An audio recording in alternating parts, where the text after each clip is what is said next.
Assalamualaikum warahmatullahi wabarakatuh. Waalaikumsalam. Salam sehat Tribuners. Kembali lagi berjumpa bersama kami dalam program Poros Depan. Masih dengan Ibu Nur Azizah Tamhid. Bu? Iya. Sehat, Bu? Sehat. Tahu nggak beliau siapa? Tahu. Siapa sih? Miskin. Siapa? Masa nggak tahu? Penguasa Depok, Bu. Anggota Dewan. Iya, tapi dulu penguasa Depok. Siapa, Bro? Bu Nur Azizah ini istrinya Pak Nur Mahmudi Ismail. Tahu kan? Tahu dong. Siapa nggak tahu Pak Nur? Politik sulung ya.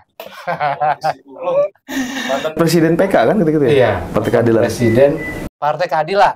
Nah, Tribuners, mari kita cari tahu tentang siapa sebenarnya Bu Nur Azizah Tamhid. Bu, Iya. emang dari kecil cita-citanya mau jadi politikus ya, Bu ya? Enggak. Oh, enggak. Jadi masa kecil Ibu itu gimana sih ceritanya? Katanya Ibu dulu anak seorang tokoh ya? Tokoh apa? Kepala desa. Tokoh kepala desa. Pokoknya dari keluarga bangsawan lah, terkenal. Benar, Bu ya? Iya. Oh, bisa diceritakan Bu itu masa kecilnya Bu gimana? Iya. Jadi saya itu sekolah negeri itu hanya di SD. Oh, sekolah negeri hanya di SD. SD negeri. Sekolah negeri ya? Selanjutnya swasta tuh, Bu. Bukan sekolah rakyat. SR. Oh iya bener. Ya. Ketahuan, Bu. Zamannya Ibu jangan-jangan. Enak aja. Tapi di sekolah rakyat itu kan pagi sampai zuhur gitu kan. Iya. Siang sore itu di Madrasah Diniyah Takmiliyah. Oke. Nah itu yang mendirikan sekolah itu bapak saya. Jadi yang sekolah dari mana-mana di situ diundangkan guru, digaji yang jadi ya bapak saya. Gurunya itu ya supaya nginep di rumah saya gitu. Nah itu di situ alhamdulillah ya berkah itu gitu kan. Terus ya memang saya memang antusiasnya itu di agama. Waktu itu diajari bahasa Arab. Jadi sudah SD itu yang namanya Al-Amzilatu Tasrifiyah itu udah apa? Ya ngomong-ngomong Bu Azizah, hafal 30 juz. Oh gitu ya. Malu kita, Bu. Iya Bu ya? Subhanallah. Habis Ibu ya? 30 juz ya? Menghafal. Oh, menghafal. Menghafal terus. Subhanallah. Lanjut. Keren, Bu. Ya, nah waktu itu memang karena bapak saya kepala desa. Waktu itu gitu.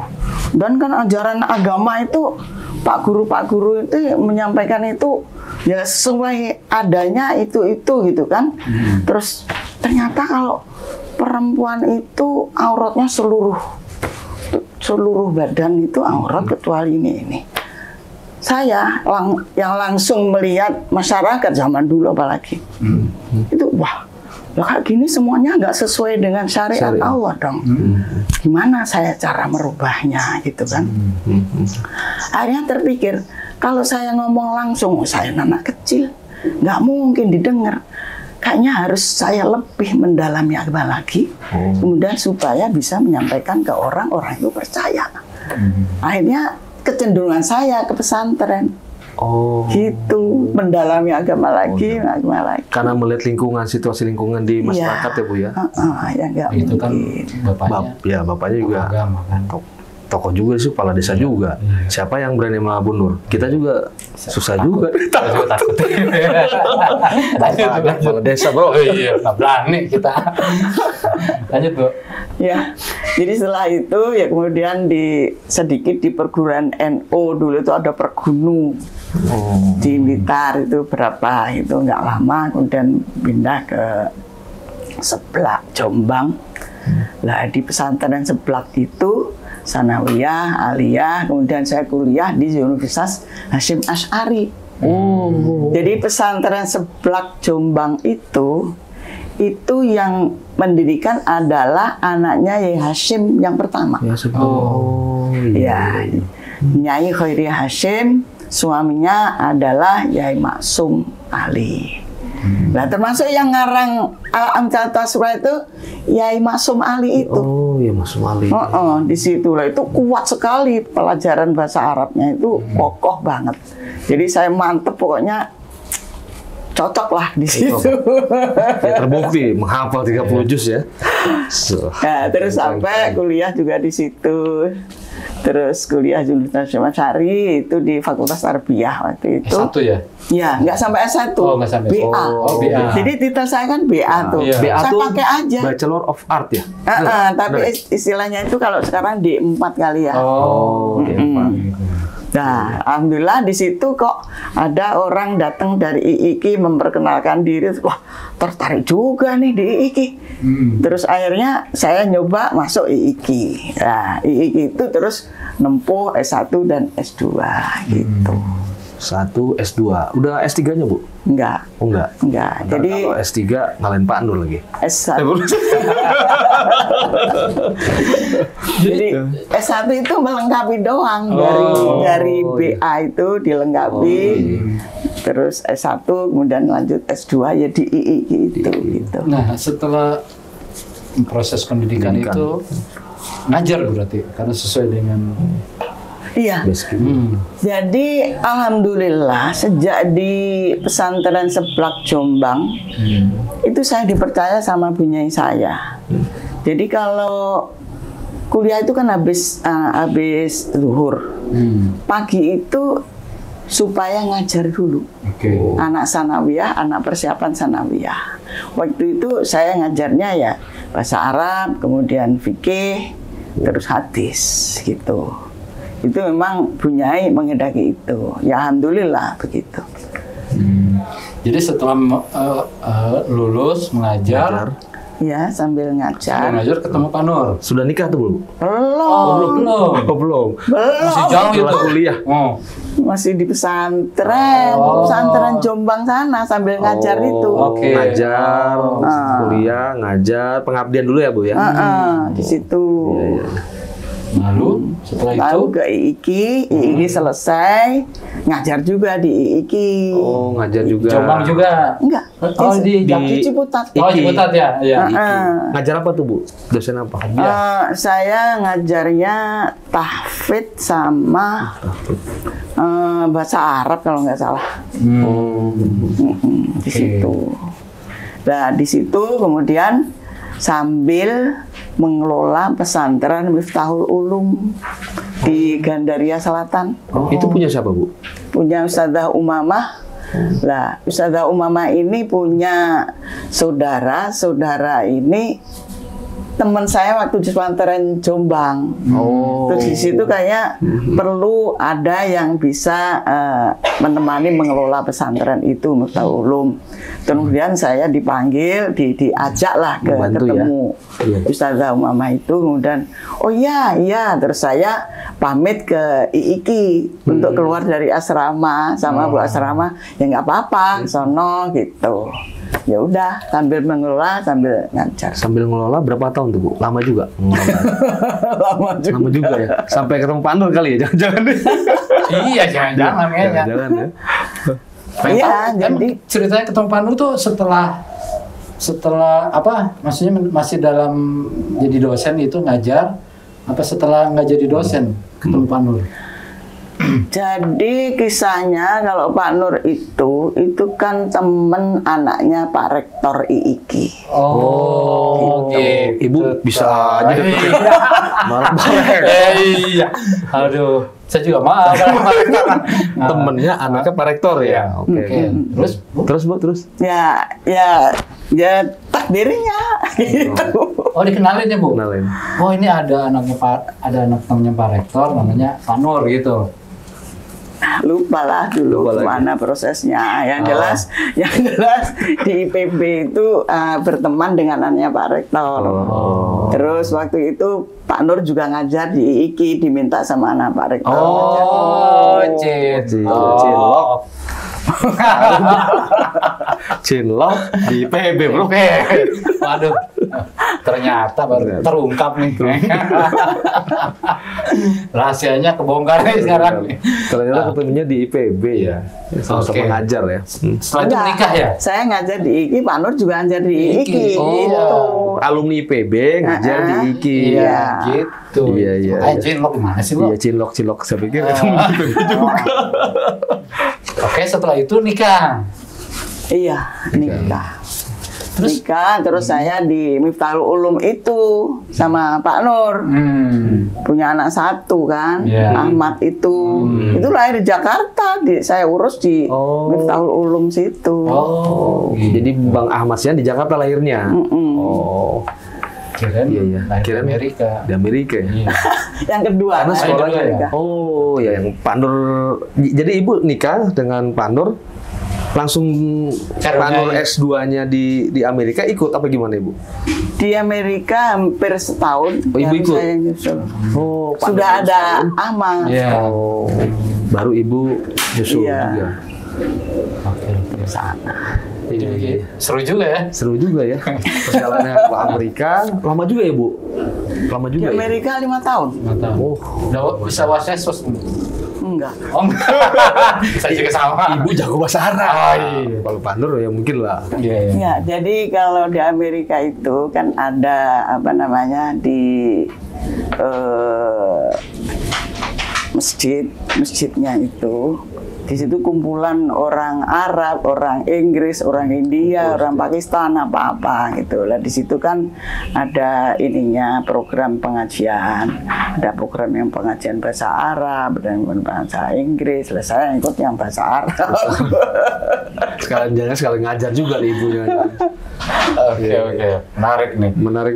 Nah, Bu, setelah itu kan Ibu jadi ibu rumah tangga ya? Pure ya? Iya, Nah, ceritanya kok bisa Jadi politisi. ikut-ikutan sama Pak Nur gimana, Bu? ikut. Ya ikutan Jadi politisi. Apa jangan-jangan disuruh? Jangan suruh Pak Nur ya? Jadi awal mula kan tahun 94 tuh pulang dari Amerika. Mereka. 89 saya berangkat kan kalau Pak Nur 88. Oke. Saya 89 dan 94 pulang kampung. Akhirnya ke Jakarta karena Pak Nur kan di BPPT. Habis itu ada daulat Pak Nur supaya jadi presiden partai. Nah, presiden partai ya gimana ya gitu. Ya udah ya karena ini partai ya udah jadi presiden partai. Akhirnya dikit-dikit kenal gitu ya sedikit-sedikit ngerti partai lah gitu. Di partai. Ada atas kemauan sendiri atau memang Ada dorongan. dorongan? Nggak apa-apa, Bu, terbuka aja, Bu. Iya, Bu. Jadi sebetulnya basic Kayaknya Bu Nur kemudian ini ya, Nggak. takut kayaknya. enggak basic dan cita-cita saya itu menjadi guru. Oh. Itu ya? Iya. Cita-cita jadi guru, Bu? Iya. Oh, mulia. Jadi alhamdulillah gitu kan. Walaupun menjadi politisi tetap saya ngajar. Ngajar. Oh, masih ngajar, Bu? Ya kan ngajari masyarakat. Oh, Maksudnya itu toh. Oh, iya. Iya benar juga. Mengajari masyarakat. Oke, lebih Bermanfaat luas untuk ya. umat. Iya, terjangkauannya lebih luas. Dari anak-anak sampai orang tua ya. Orang tua ya. Iya, gitu di Iya sana. benar. Cocok benar. Cocok jadi guru. Iya. Sekaligus Guru bangsa. politisi. Iya, guru bangsa. Guru bangsa. Jadi kalau awal mulanya ya memang apa namanya dicalonkan ya istilahnya kalau PKS. Aduh, kok dicalonkan ya saya. Berarti ini putus ngajar dong gitu. Jadi ya alhamdulillah waktu memang keinginan saya itu jadi guru, ngajar dimanapun gitu kan. Jadi waktu Pak Nur jadi wali kota, saya jadi ketua TPPKK, saya hidupkan tuh pengajian. Jadi karena sudah otonomi daerah, PKK pun sesuai kemampuan pengelola PKK di daerah-daerah. Nah, waktu itu ya semua sama sih, ada Pokja 1, 2, 3, 4. Nah, karena ada peluang ada pembinaan pengajian, nah ini ya semua Pokja saya hidupkan. Tapi ini untuk melihat masyarakat yang seperti ini, kayaknya saya termotivasi untuk mengadakan pengajian setiap bulan di kota, di tingkat kota yang mengundang TPPKK kecamatan, kelurahan itu yang setiap bulan itu sekitar 400 yang hadir. Nah, dari situ, jadi saya mengundang para ustadz yang memang bersedia memberikan pengajian. Kalau enggak bersedia ya saya sendiri. Tapi seringnya akhirnya saya sendiri yang memberi materi gitu. Ya alhamdulillah dari situ kan dari ilmu yang saya miliki ini dan dapat bimbingan gitu kan. Setiap pengajian tuh saya mengeluarkan bahan bacaan tuh mesti berapa halaman gitu yang dipaparin terus dibawa pulang. Akhirnya alhamdulillah itu ya seperti itu, alhamdulillahnya itu hidup gitu. Jadi gurunya tetap ada ya, berikan pelajaran-pelajaran pada ya, karena cita-cita itu guru. Orang kalau udah senang, jadi bermanfaat untuk dia orang bermanfaat lain. banget.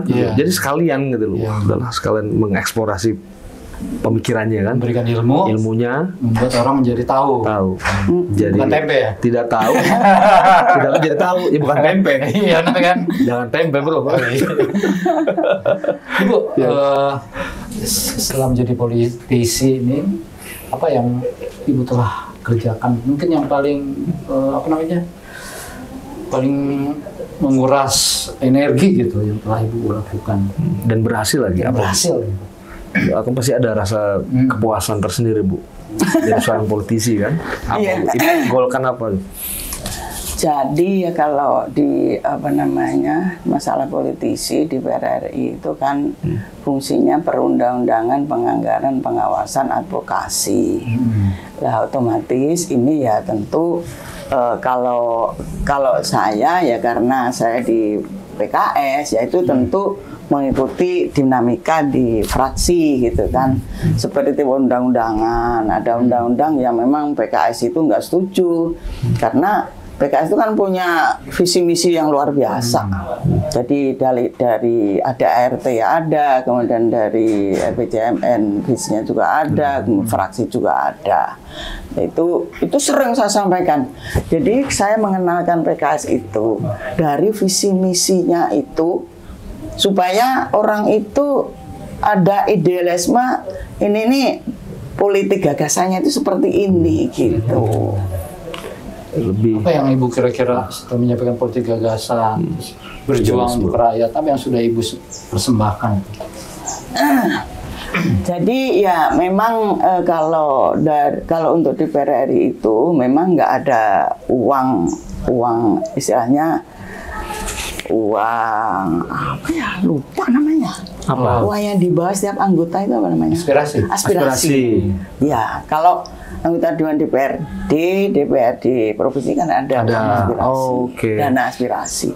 Dari pusat kan membawa program dari Kementerian Agama, Kementerian Kemensos, kemudian BPPA, BPPKH gitu kan.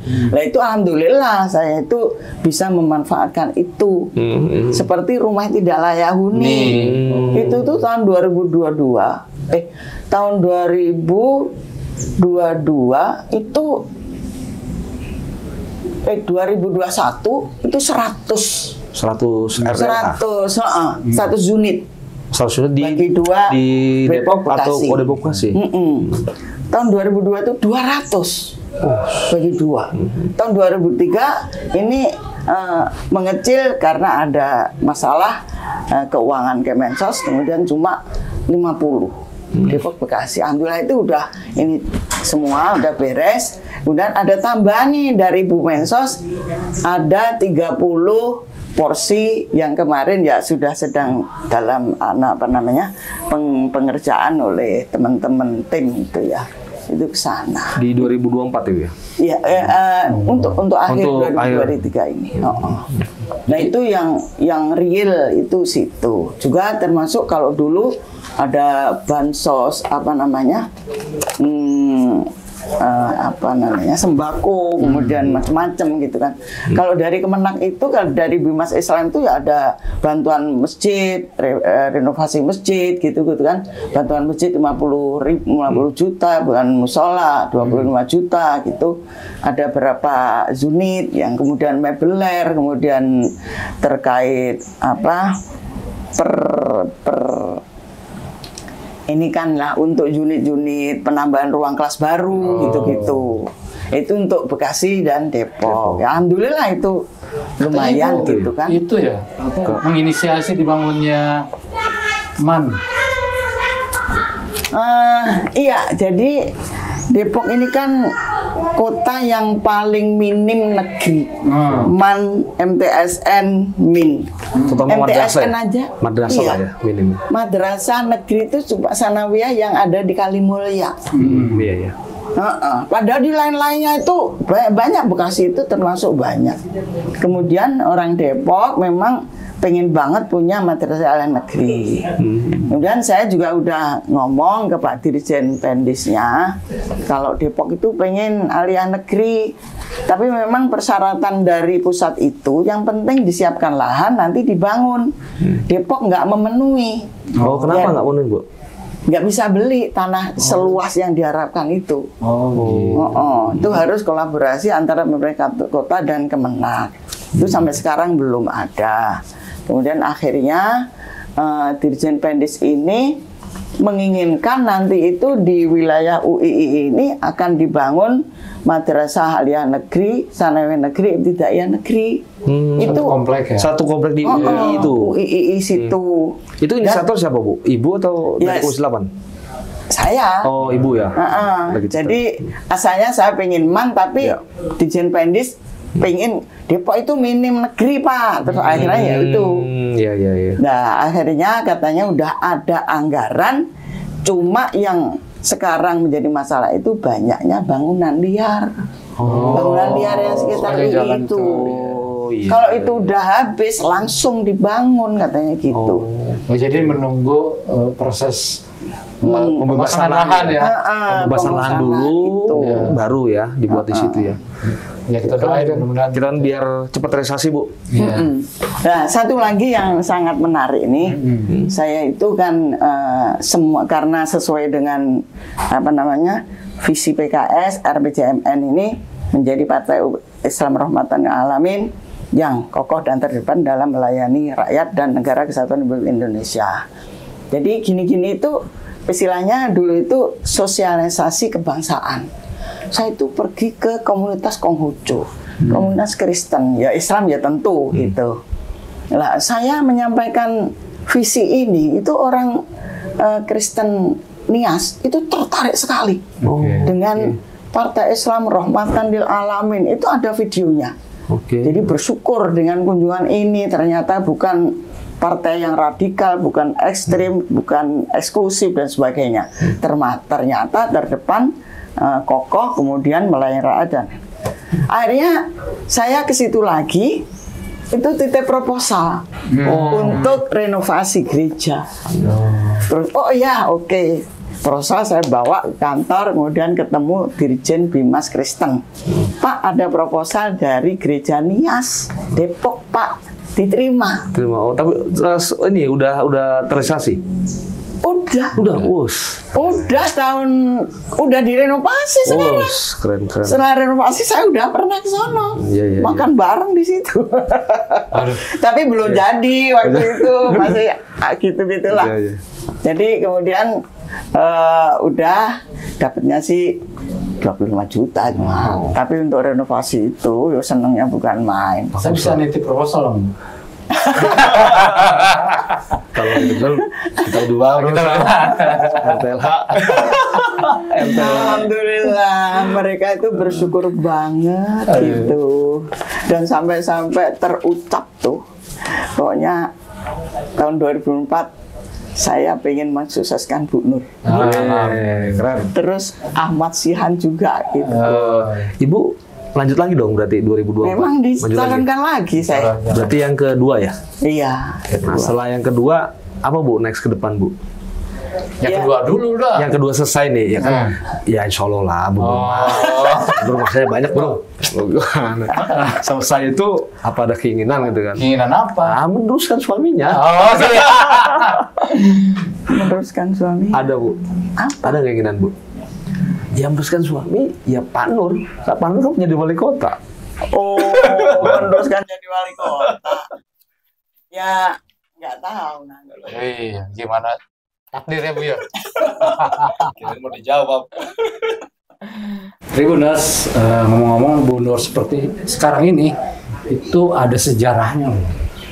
Jadi beliau ini dulu tuh orang anak berada, orang bapaknya tokoh masyarakat, Betul. tapi tidak kalau kata sekarang Arogan, sombong. arogan, sombong, males gitu. Males. Ibu katanya dulu suka mancing ya Bu ya? Iya. Iya. Mancing. Beneran Bu? Iya, jadi memang anak-anaknya bapak saya itu pulang sekolah itu nggak boleh kemudian nyaman-nyaman, ya apalah yang bisa dikerjakan. Jadi saya kelas 5 SD itu sudah diajari suruh jahit. Oh. Ibu saya kan bisa jahit. Ya zaman dulu. Udah ada bisa jahit. Belajar jahit, belajar masak gitu. Jadi kalau masalah mancing itu udah kegiatan harian. Jago dong Bu mancing. Hah? Jago dong. Salah ya? Jago. Mancingnya pakai mancing Pakai- beneran. Iya. Cuma apa namanya, makanannya itu kailnya itu pakai cacing. Oh, cacing. Cacingnya nyari dulu Ya, gitu cacingnya kan. Nggak geli tuh. Enggak. Nah, Oh, biasanya kan Enggak. kalau perempuan apalagi anak-anak kepala desa gitu nggak ngapain gitu. Nah, Nggak ya, Bu, ya. ada yang namanya manja, nggak ada. wah hebat ya memang dari mas kecil ya udah terlatih mandiri ya. Iya. Keren kan. Jadi nanti Jadi turun nggak ke anak-anak ya. apa harus kerja keras juga ya, ditanamin kerja Iya. keras ya. Sebelum sekolah itu udah nyapu halaman. Jangan mentang-mentang ya bu ya. Nyapu halaman, pinggir jalan. Sampai Pak Guru lewat. Nyapa, Nan. Ah iya Pak Guru, sebentar. Pak Gurunya lewat.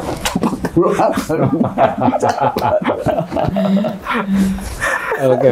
Menarik Ya. Menarik. Jadi nggak kayak anak sekarang mungkin ya. aduh sekarang males ya bu ya karena Males. Ayo lu suruh ngepel, tar dulu Pak, main game dulu. apalagi kalau fasilitas semua difasilitasi oleh orang tua. Aduh. Oke. Bu, apa yang membuat Ibu masih ingat dengan orang tua Ibu hingga sekarang? Pesan apa? Pesan apa bu? Kesan Masih terngiang-ngiang sampai saat ini. iya. Kedisiplinannya. Oh, gitu. Iya, jadi kepala desa tentu rumah harus selalu rapi. Ada kotoran dikit disuruh nyapu, dibersihkan. Jadi itu, jadi selalu menanamkan disiplinan. Habis maghrib harus belajar, nggak boleh ngantuk. Semua itu belajar di meja ini ngantuk, gitu kan? Oh. Boleh juga tuh ditiru ya. Tungguin aja gitu ya. Iya. Nah, senengnya itu gini. Kalau pulang gitu kan, baru sekolah terus mesti udah disambut gitu kan. Mana garapannya mana gitu kan. Ini terus dapat nilai bagus gitu. Oh, ini Pokoknya diapresiasi itu ya. Oh. Selalu gitu diberi semangat Betul, dan betul. itu terus gitu. Jadi itu ditanamkan kepada keluarga dan anak-anak. Anak-anak Sampai sekarang ya. sekarang oleh Saya saudara. pada mandiri semua ya. Iya, anak-anak. kita juga harus gitu. Iya, harus ngikutin Iya. lah Iya, yang iya. baik-baik. Oke, Tribuners, demikian wawancara kami bersama anggota Komisi 8 DPR RI dari fraksi PKS, Ibu Nur Azizah Tamhid. Jangan kemana-mana, tetap di program kami, stay tune di Poros Depan. Assalamualaikum warahmatullahi wabarakatuh. Salam. Nah, gitu. Terima kasih Bu. Jangan lupa subscribe ya.